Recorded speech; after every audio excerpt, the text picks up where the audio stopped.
Hi everyone, this is WW Salmon from Strobe Light Productions, and today we're going to do a game showcase, which I rarely do. The last time I did this was with Squarephobia, which is now pretty much I'm not working on that anymore because this game that I'm about to showcase, it's made in GameMaker Studio, which Squarephobia was made in GameMaker 8.1 Lite version, which is the free version. This is a standard version. I got it for free. It costs like $50, I think, normally. I don't know, but it's not free normally. And then I got some stuff, and then I got it for free. So one day my friend sent me this sprite that he created, and it's called Guard Zero. And then he said created this sprite for Simpleton's world, blah blah blah blah blah. And so I was like, cool, I'll start coding the game. And then I started coding, and then he replied to me saying, but I've already started to code the game, so now we have duplicate games. I'll give credit to him. I'm not sure that he wants his name put on YouTube, but this is not it's not completely my work. The concept is by my friend. The sprites, just the original sprite is by my friend. The rest of the sprites are by me, but you know, credit to him for the game, for the idea of the game, I guess. So I'll show you what I have so far. It's not much, just completely incomplete, weird game. It's not even as complete as Squarephobia. I mean, the first version of Squarephobia that I showcased was pretty much complete. So it's simple. It's called Simpleton's World, in case you didn't notice yet. It's glitchy. Like, that's intended. That's intentional that you can go into the wall, but the sword should be at a higher layer than the block, so you can actually see the sword on top of the thing. And there's enemies. You can block. It looks like you're dancing, but you know, it's a block. Don't worry, it's a block.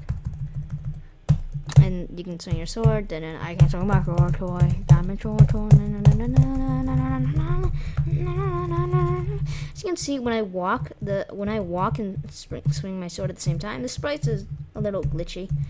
But it was a lot of copy and pasting for me to try to copy the sword swing sprite onto the walking sprite, and it's not beautiful. Not the most beautiful thing.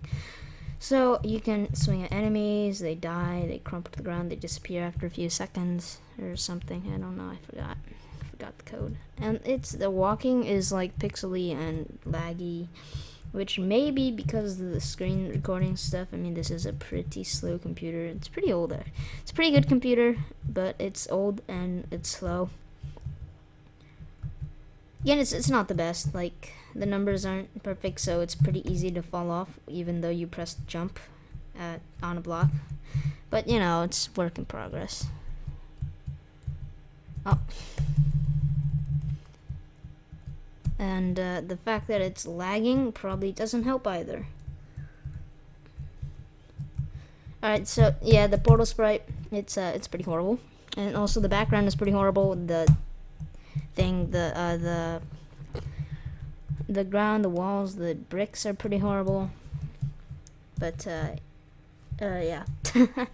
So I just made 2 test levels, and the portal's down here, and there's no next level, so it'll continue being in a gigantic memory loop until I quit the game, which I will do approximately right now. So for those of you who are interested in GameMaker, I'll show you the code. It's pretty simple and probably pretty inefficient. So here, this is V speed. That's gravity, just makeshift gravity. I use V speed. Got that off of some YouTube tutorial guy. I forgot.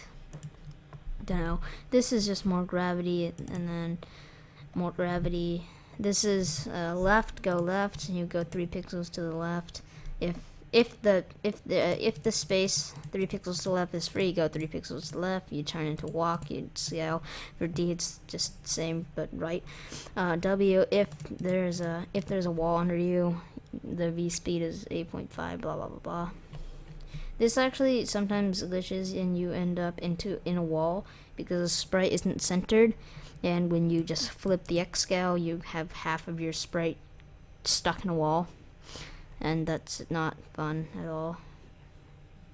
So, but I haven't figured out how to change that yet. How to fix that yet. There's a way, I know, but I'm just too lazy to think about it. So this is attack. You press K, change into that, change into another player, which is probably not very efficient, but it's the easiest way that I know of to do attacks and stuff. And a blocking too, it's just another whole nother instance object, and then it's block and blah blah blah. And then if there's no key, it'll turn into a sprite stand. And then so if you collision with portal, I'm too lazy to just put that in here anyway. So if there is a room, then no transition, go to the next room, and if else, you exit the event. If you're outside of the room, restart. Yeah, it's too lazy to code this, so I'm just like, if you're outside the room, you restart the current room. This is the attack thing. Create event, set the alarm to 18. Or what? Yeah, when it goes off, change your sprite back into the regular guy, and then here you have all the movement code so that you can still move and do the same things as your player, so you don't like stop for no reason. Collision with enemy. The enemy changes into enemy die and dies, and then disappears after a few moments. The block object. Yeah. Code. There's gravity, more gravity, and then block. And then when you release S, it changes back to the player. This basically just does nothing and cannot be affected by enemies. Stuff. Now for the enemy, I haven't coded much. It's just here's gravity, gravity and sprites and whatnot. Here's if it glides with the attack thing, it'll turn into this, which sets alarm. And then the sprite is as enemy die, which is basically a sprite of him just collapsing and dying. Here, this is to make sure that he freezes on the last. Oh well, here's gravity, and then this makes sure that he freezes on the last frame and he doesn't come back to life and die again. And then after 60 steps, which I believe is 2 or 3 seconds, I'm not sure, one or the other, he will destroy himself and blah blah blah blah blah. For the enemy, I plan to code something so that if he'll patrol either a specified distance, like I'll put like barrier blocks that are invisible, but if the enemy collides with them, they'll switch direction and blah blah blah.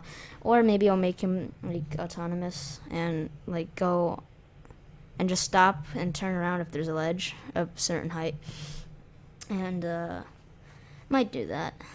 And then when the player comes within a certain range, he'll follow the player, and when he is up to the player or a few pixels away or whatever, he'll turn into enemy attack object, which will just swing his sword and be solitary. And then after the 18 seconds goes off, which is the time that it takes for him to swing his sword, he'll transform back into the regular enemy sprite, blah blah blah blah blah.